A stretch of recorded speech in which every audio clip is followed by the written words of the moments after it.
O Haji Jugs, para sa inyo to. Dahil sa dami ng mga application ngayon, madaling nalolobat ang ating mga cellphones at Androids. Kaya naman naimbento ang isang wearable solar o damit na may solar panels upang mabilis na makapag-charge ng cellphone kahit saan mang lugar. Alamin natin yan sa ulat ni Jackie Say.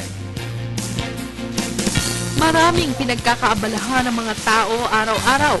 Kaya naman importante ang gadgets upang mapanatili ang pakikipag-communicate nito sa iba. Kaya naman kadalasan nauubusan ng battery ang kanilang cellphones at iba pang electronic devices na ang problema. Dahil dito, umusbong ang iba't ibang compact battery and charger at may paraan na upang maging patok sa fashion lovers ang pagcha-charge ng gadgets.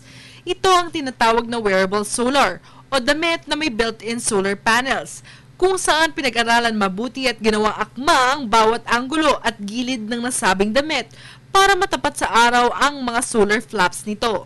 Gawa ang damit na ito sa wool, leather at syempre hindi mawawala ang 48 solar panels na maaaring makapag-charge ng 50% full sa loob ng 1 oras na exposure sa araw. Pinangunahan ng imbensyong ito ng grupo ni Christian Holland mula sa isang Dutch agency, kasama ang fashion designer na si Pauline Van Dongen, solar panel specialist Gert-Jan Jongerden, at mga estudyante mula sa Netherlands. Layunin nilang hindi lang mapadali ang gawain ng mga tao, lalo na sa mga may mga masisikip na schedules, kundi magmukha pang fashionable at presentable ang mga ito sa harap ng kanilang business meetings, workplaces at personal schedules.